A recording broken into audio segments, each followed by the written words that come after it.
A young husband walked into his own home and found his father having sex with his wife.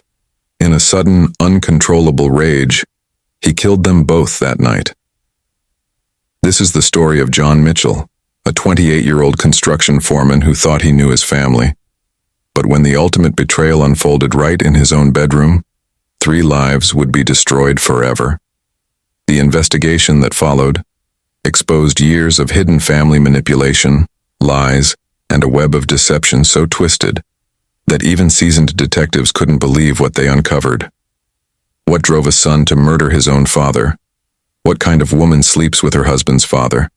And how does a family secret so dark remain hidden for years until it explodes in the most violent way possible?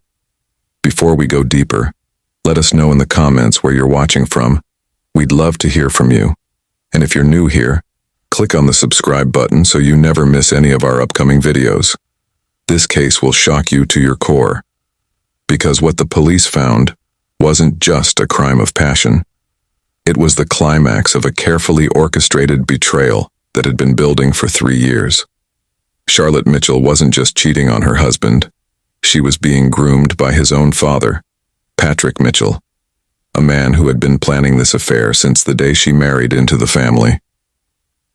The courtroom revelations will make you question everything you think you know about family loyalty, and the lengths people will go to satisfy their darkest desires.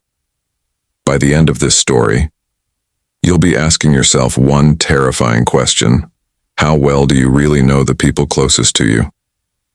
John Mitchell seemed like the all-American success story. Born and raised in Springfield, Ohio, he was the kind of man who worked with his hands and believed in honest labor. At 28 years old, John supervised construction crews for Henderson Associates, one of the region's most respected building companies. His colleagues describe him as reliable, hardworking, and surprisingly gentle for a man who spent his days around heavy machinery and rough crews. John had calloused hands but a soft heart, especially when it came to his wife, Charlotte. Charlotte Reynolds was everything John thought he wanted in a woman. 25 years old with auburn hair and green eyes that seemed to light up every room she entered. She worked as a receptionist at a local dental office, but her real talent was making people feel comfortable. She had that rare gift of remembering everyone's name, their children's birthdays, and exactly how they liked their coffee.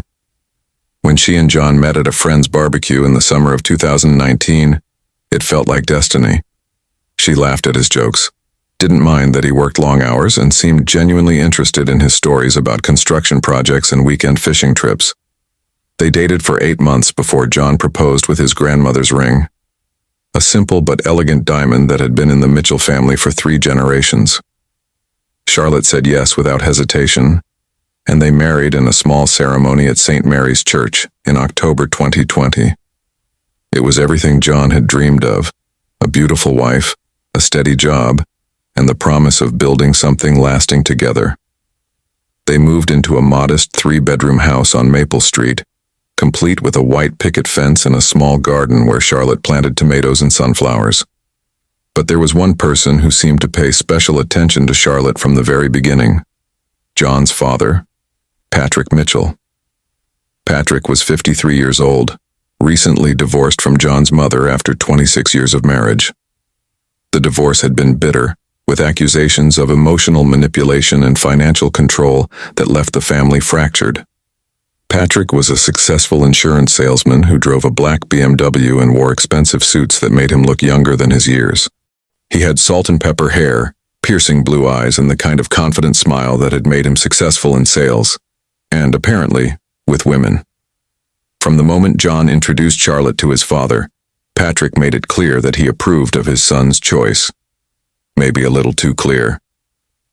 He complimented Charlotte's appearance every time he saw her, remembered details about her work that even John sometimes forgot, and always found reasons to stop by their house when he knew John would be working late.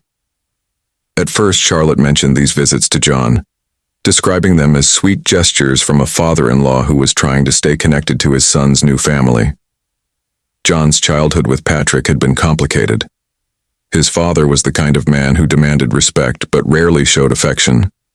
Patrick had high expectations for everyone around him, especially his son, and he had a way of making John feel like nothing he did was ever quite good enough. Even as an adult, John found himself seeking his father's approval, hoping that maybe this time Patrick would say he was proud. When Patrick seemed to genuinely like Charlotte and went out of his way to make her feel welcome in the family, John was actually relieved. Finally, he thought, his father approved of something he had done. The house on Maple Street became John and Charlotte's sanctuary. It was a 1960s ranch-style home with hardwood floors, a brick fireplace, and large windows that filled the living room with natural light. Charlotte decorated it with warm colors and comfortable furniture, creating the kind of home where people wanted to spend time. The kitchen became her domain, where she experimented with new recipes and packed John's lunch every morning before he left for work. The master bedroom was at the back of the house, private and quiet, with a view of their small backyard where John had built a deck the previous summer. Springfield, Ohio, was the kind of town where everyone knew everyone, where people still waved to their neighbors and left their doors unlocked. It was a place where a young couple could build a life together, raise children, and grow old surrounded by friends and family. John and Charlotte seemed to fit perfectly into this community. They attended church on Sundays, hosted barbecues for their friends, and talked about starting a family once they were more settled financially. But beneath the surface of this perfect life, something was beginning to shift. Charlotte started working later at the dental office, claiming that Dr. Peterson needed her to handle more administrative duties.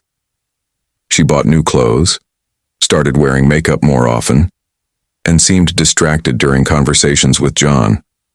When he asked about her day, her answers became vague and evasive.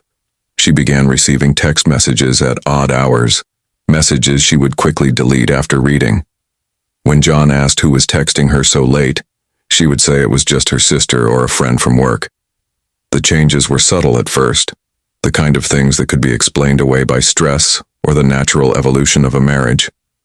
But John began to notice that Charlotte seemed happier when he wasn't around. She would be laughing on the phone when he walked in the door, but the laughter would stop abruptly when she saw him. She started taking longer showers, spending more time getting ready even when they had no plans to go anywhere. And most troubling of all, she became less interested in the physical intimacy that had always been a cornerstone of their relationship. John told himself that every marriage goes through phases, that Charlotte was probably just adjusting to married life and he was being paranoid. He threw himself into his work, taking on extra projects and working longer hours, partly to provide better for their future, and partly to avoid confronting the growing distance he felt in his own home. He loved Charlotte deeply, and the thought that something might be wrong between them was almost too painful to consider.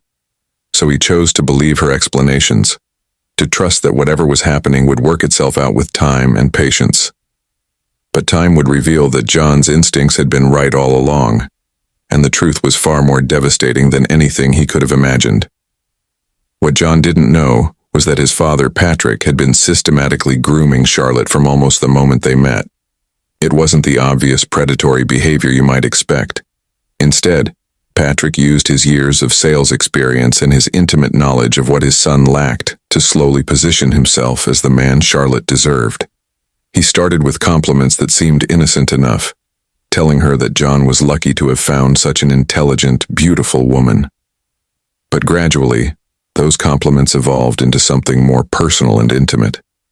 Patrick would stop by the house on Wednesday afternoons when he knew John was supervising the concrete pours at the new shopping center project. These visits, which initially lasted 15 or 20 minutes, gradually extended to an hour or more. Patrick would bring coffee from Charlotte's favorite cafe downtown, claiming he had been in the neighborhood for a client meeting. He remembered how she liked her coffee: 2 sugars, extra cream, with a shot of vanilla syrup. These small gestures made Charlotte feel seen and appreciated in a way that John's practical nature sometimes missed. During these visits, Patrick proved to be an excellent listener. When Charlotte mentioned that she was frustrated with her job at the dental office, Patrick didn't just offer generic sympathy. He asked detailed questions about her workday, remembered the names of difficult patients, and offered thoughtful advice about how to handle challenging situations. When she talked about wanting to go back to school to become a dental hygienist, Patrick didn't dismiss the idea as expensive or impractical the way John sometimes did. Instead, he researched programs in the area, found information about financial aid, and even offered to help her with the application process. Patrick had a way of making Charlotte feel like she was the most fascinating person he had ever met. He asked about her childhood, her dreams, and her opinions on everything from politics to movies. He remembered details from previous conversations and followed up with thoughtful questions that showed he had been genuinely listening. In contrast, John often came home tired from long days at construction sites, more interested in dinner and television than in deep conversations about Charlotte's inner life. The emotional affair began months before it became physical. Patrick started texting Charlotte regularly, initially with innocent messages about family events or local news. But the messages gradually became more personal and frequent. He would text her good morning before John woke up and good night after John fell asleep. He sent her articles he thought she would find interesting, photos of beautiful places he had visited for work, and eventually, messages telling her how special she was and how much he looked forward to their conversations. Charlotte found herself thinking about Patrick more and more often. She looked forward to his visits and his messages in a way that both thrilled and confused her. She had never experienced this kind of focused attention from a man who seemed genuinely interested in her thoughts and feelings. John loved her, she knew that, but his love felt comfortable and predictable. Patrick's attention felt electric and dangerous, and increasingly irresistible.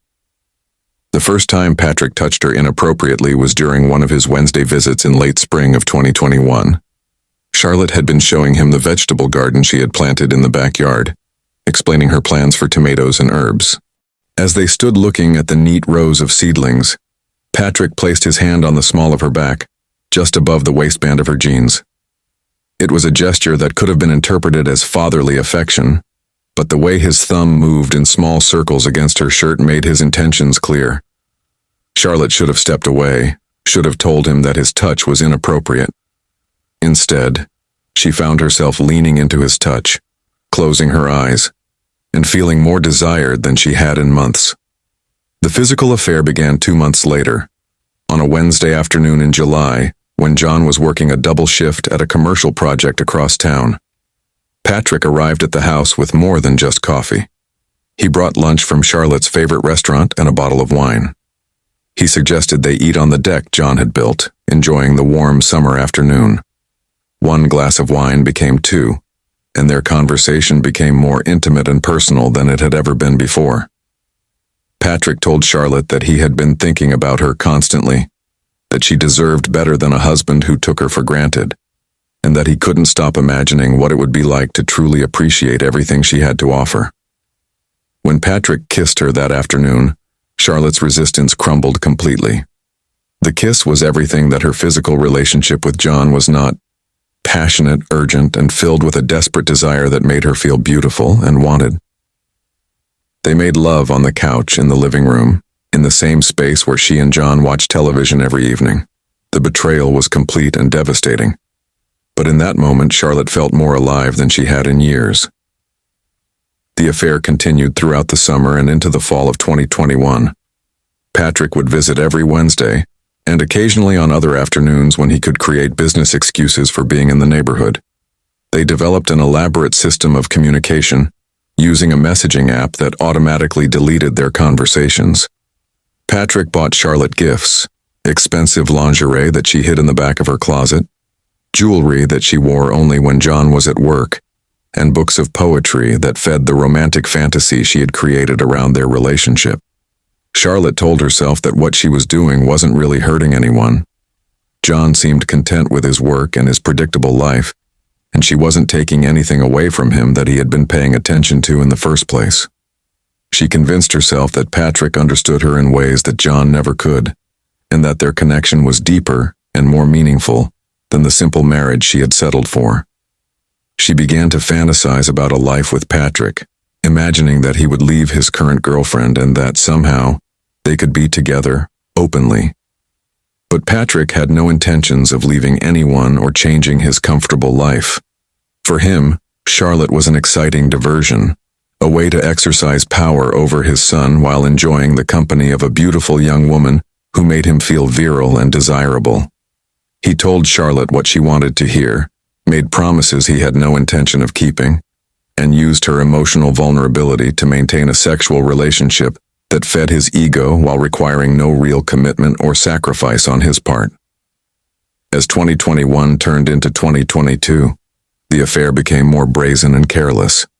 Patrick started calling Charlotte during evening hours when John was home, claiming to need information about family events or John's work schedule. He would engage John in conversation while making eye contact with Charlotte across the room, a power play that both excited and terrified her. He began staying for dinner occasionally, sitting at John's table, eating Charlotte's cooking, and engaging in casual conversation about John's work and their marriage, all while maintaining an intimate relationship with his son's wife. The psychological manipulation was constant and insidious.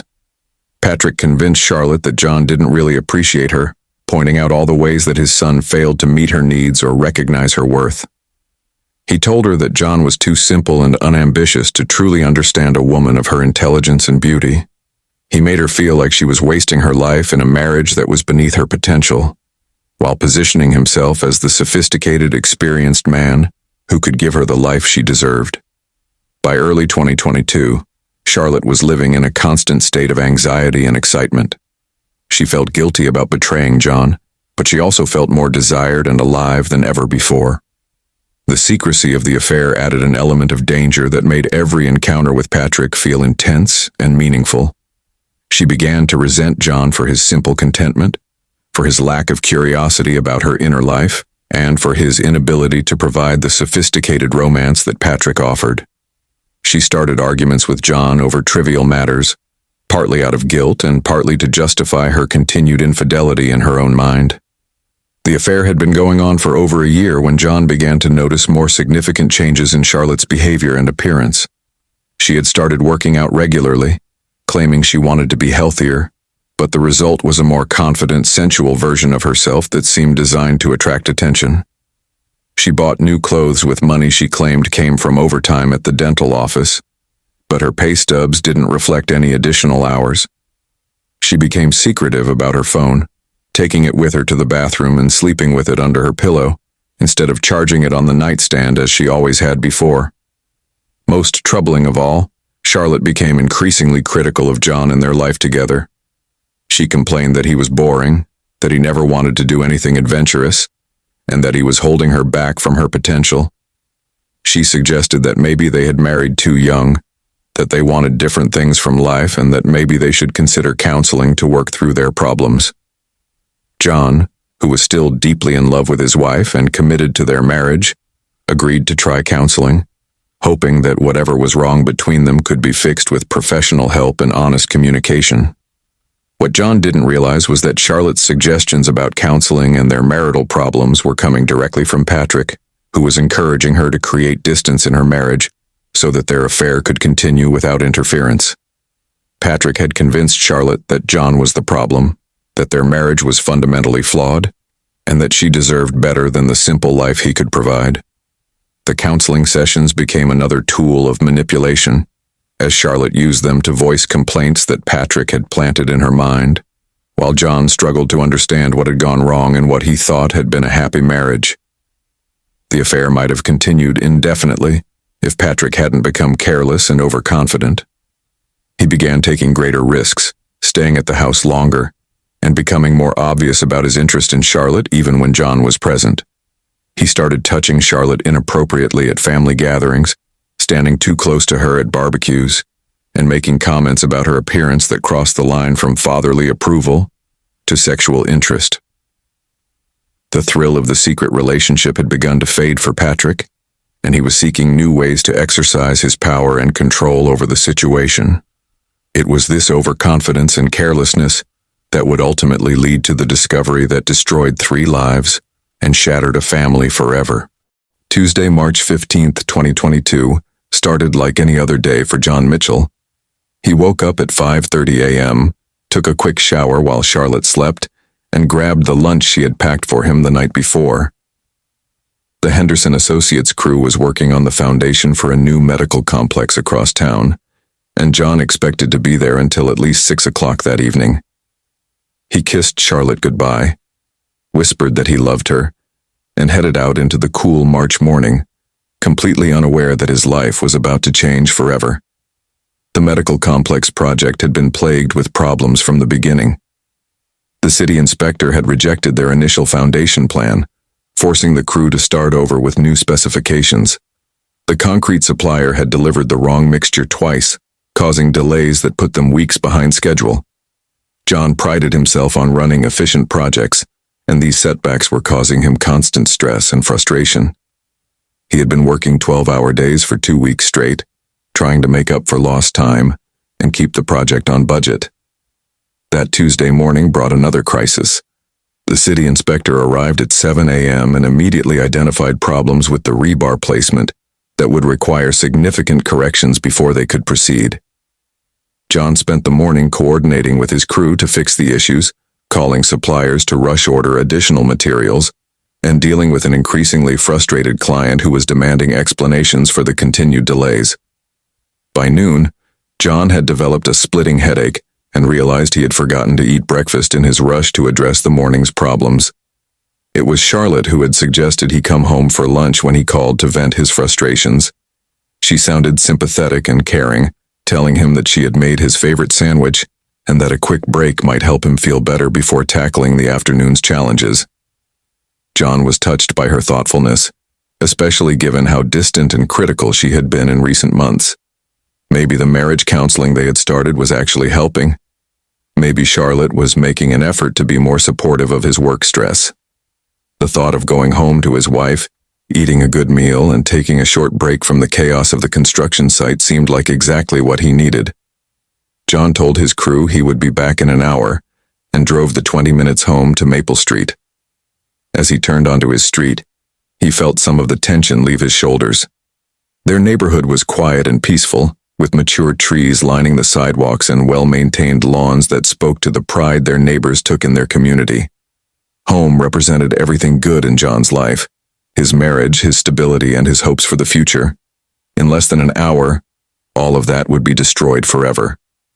As John pulled into his driveway, he noticed his father's black BMW parked at the curb in front of their house. This wasn't entirely unusual. Patrick had been stopping by regularly for months, and Charlotte had mentioned that he sometimes visited during the day when John was at work. John felt a brief moment of irritation that his father was there during his lunch break, cutting into the private time he had been looking forward to spending with Charlotte. But he quickly dismissed the feeling as selfish. Patrick was probably just being social, and Charlotte seemed to enjoy his company. John could eat his lunch and visit with his father at the same time. John walked up the front steps and inserted his key into the lock, but the door was already unlocked. Charlotte usually kept the doors locked during the day, especially when she was home alone, but maybe she had unlocked it when she saw Patrick arriving. John opened the front door and stepped into the living room, calling out to let them know he was home. "Charlotte? Dad? I'm home for lunch." The house was quiet, but he could hear muffled sounds coming from the back of the house, from the direction of their bedroom. For a moment, John stood still in the living room, trying to process what he was hearing. The sounds were rhythmic and urgent, and there was something about them that made his stomach tighten with a dread he couldn't quite name. He called out again, louder this time. "Charlotte, is everything okay?" The sounds continued, and John began walking toward the bedroom, his work boots heavy on the hardwood floor. With each step, the sounds became clearer and more unmistakable.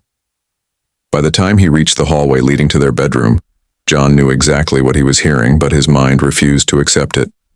The bedroom door was slightly ajar, and through the gap, John could see movement on his bed. The bed where he and Charlotte slept every night.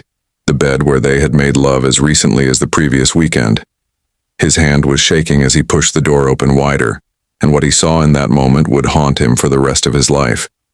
His father, Patrick Mitchell, was having sex with his wife, Charlotte. They were so consumed with their passion that they didn't immediately notice John standing in the doorway, frozen in shock and disbelief. The scene was more devastating than anything John could have imagined. This wasn't a momentary lapse of judgment or a single mistake.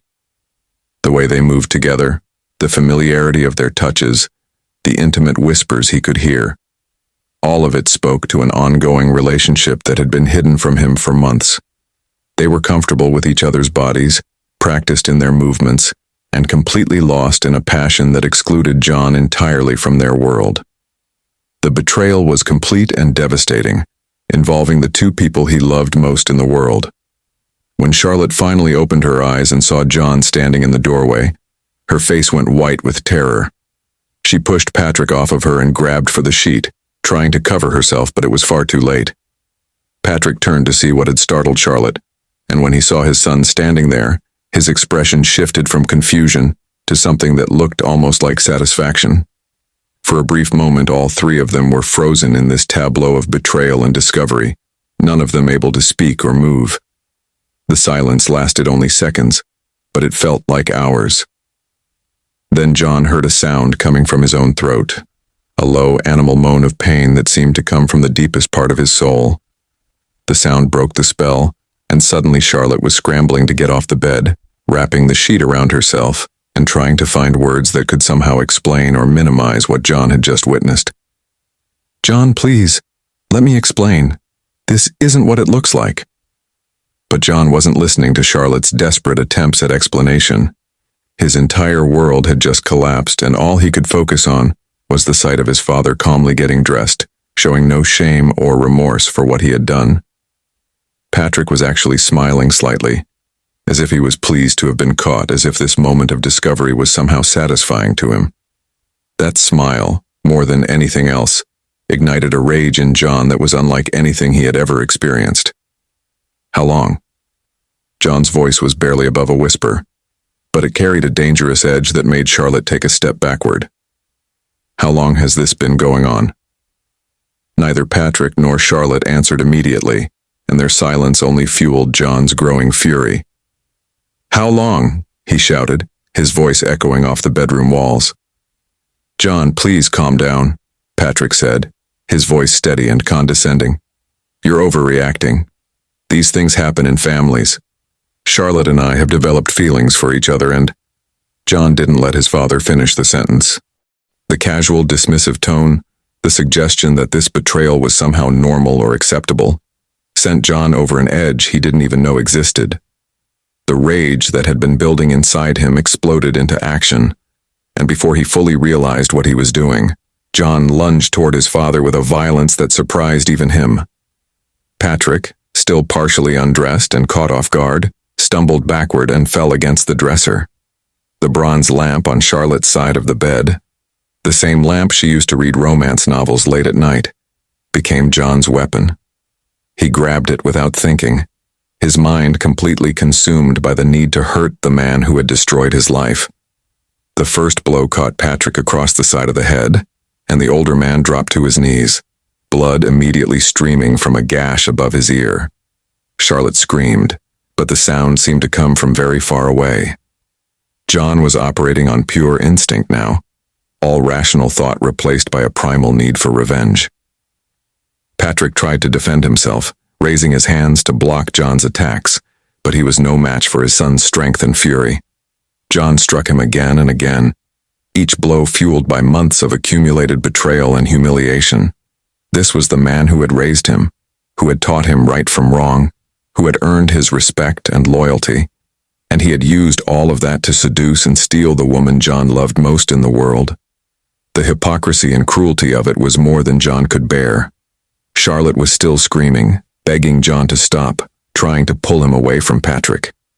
But when she grabbed John's arm, trying to protect his father from further violence, something snapped completely inside John's mind.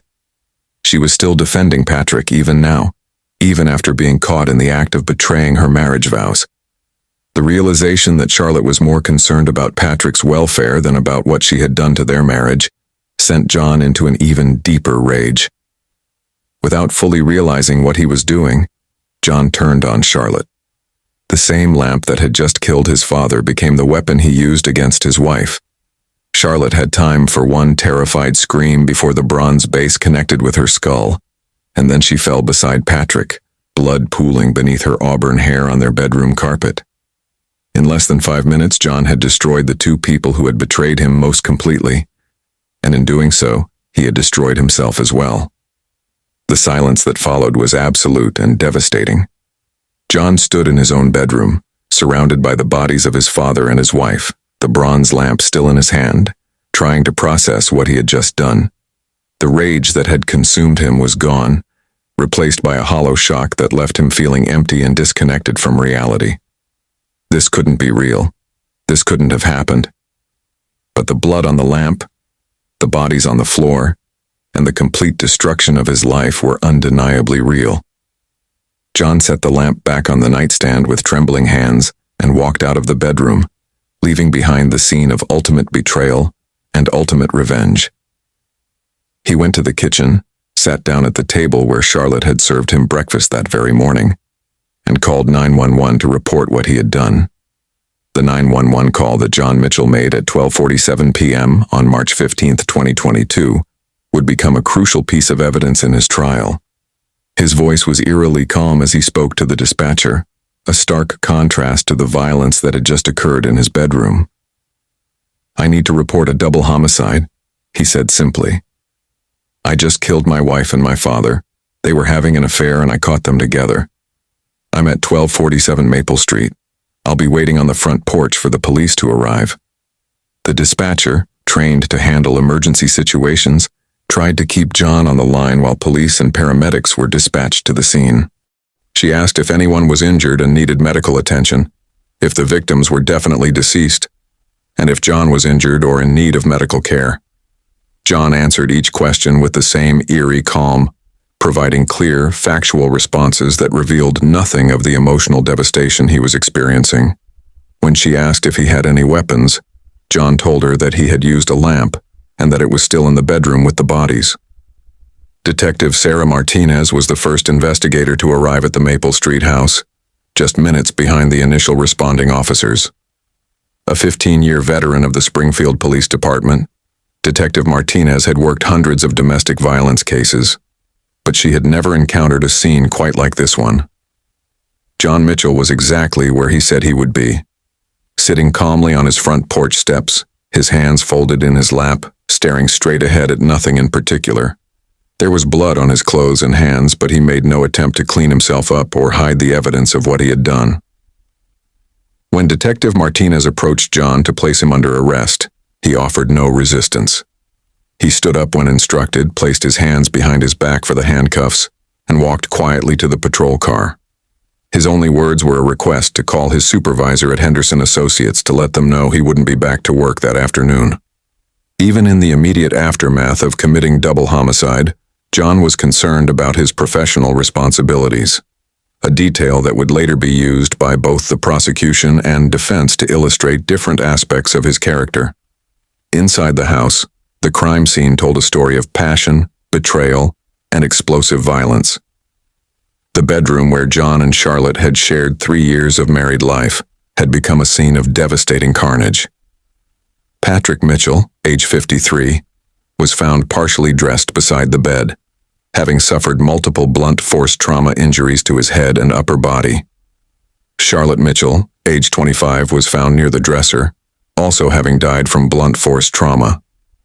The bronze lamp that had served as the murder weapon was placed neatly back on the nightstand, as if John had tried to restore some semblance of order to the chaos he had created. What struck Detective Martinez most forcefully about the scene was how it had been preserved after the murders. John had made no attempt to clean up the blood, hide the bodies, or alter the scene in any way. The bed was still unmade from Patrick and Charlotte's encounter. Charlotte's clothes were still scattered on the floor, and Patrick's expensive suit was draped over the chair, where he had apparently placed it before getting into bed with his daughter-in-law.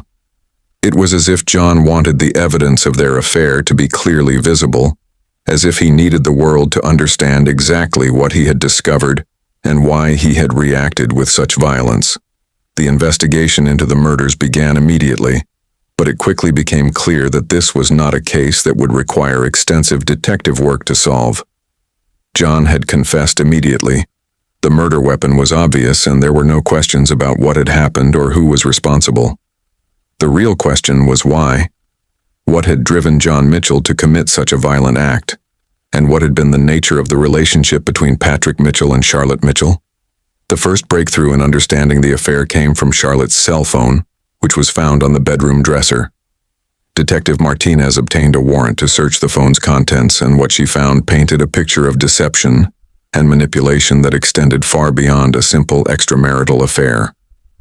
The phone contained hundreds of text messages between Charlotte and Patrick, dating back almost 2 years. The messages started innocently enough, casual conversations about family events and friendly check-ins, but they quickly evolved into something much more intimate and inappropriate. The text messages revealed that Patrick had been systematically grooming Charlotte from very early in her marriage to John. He used classic manipulation techniques, isolating her from her husband emotionally, convincing her that John didn't appreciate or understand her, and positioning himself as the sophisticated, caring man who could give her the life she deserved. The messages showed Patrick encouraging Charlotte to keep secrets from John, to become more critical of her marriage, and to gradually distance herself from her husband both emotionally and physically. What was most disturbing about the text messages was how calculated Patrick's approach had been. This wasn't a spontaneous attraction that had gotten out of hand. It was a deliberate seduction that had been planned and executed with the precision of a sales campaign. Patrick had studied Charlotte's insecurities and needs, then methodically exploited them to create the affair that would ultimately destroy his son's marriage and his own life. The messages also revealed that Charlotte had been genuinely conflicted about the affair, at least in the beginning. She expressed guilt about betraying John, concern about what would happen if they were discovered, and confusion about her feelings for Patrick. But Patrick consistently manipulated these concerns, convincing her that her guilt was misplaced, that John was the real problem in her life, and that their relationship was meaningful and justified. Over time, Charlotte's resistance had been worn down completely, and her messages became as passionate and committed to the affair as Patrick's. Detective Martinez also discovered that Patrick had been financially supporting the affair in ways that John had never suspected. Credit card records showed that Patrick had been paying for Charlotte's new clothes, expensive dinners when John was working late, and even a weekend getaway to a luxury hotel in Columbus that Charlotte had claimed was a girls' trip with friends from work. The financial evidence painted a picture of a man who was willing to spend considerable money to maintain his hold over his son's wife, treating her like a mistress while she remained married to John. The investigation expanded to include interviews with friends, family members, and co-workers who might have noticed signs of the affair. What emerged was a picture of a woman who had been living a double life with increasing skill and confidence.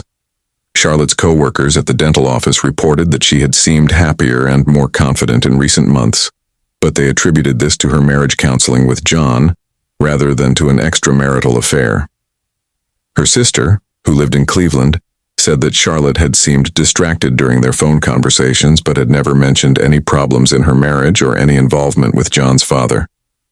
John's co-workers painted a picture of a man who had been under increasing stress in recent months, both from work pressures and from problems at home. His supervisor at Henderson Associates, Mike Torres, reported that John had been working longer hours and seemed less focused than usual. Several crew members mentioned that John had seemed worried about his marriage, but he had never discussed specific problems or mentioned any concerns about his father's relationship with Charlotte. The most revealing interviews were with Patrick's ex-wife, Margaret Mitchell, and with his current girlfriend, Lisa Henderson. Margaret, who had divorced Patrick 2 years earlier, described him as a manipulative man who used emotional control to get what he wanted from women.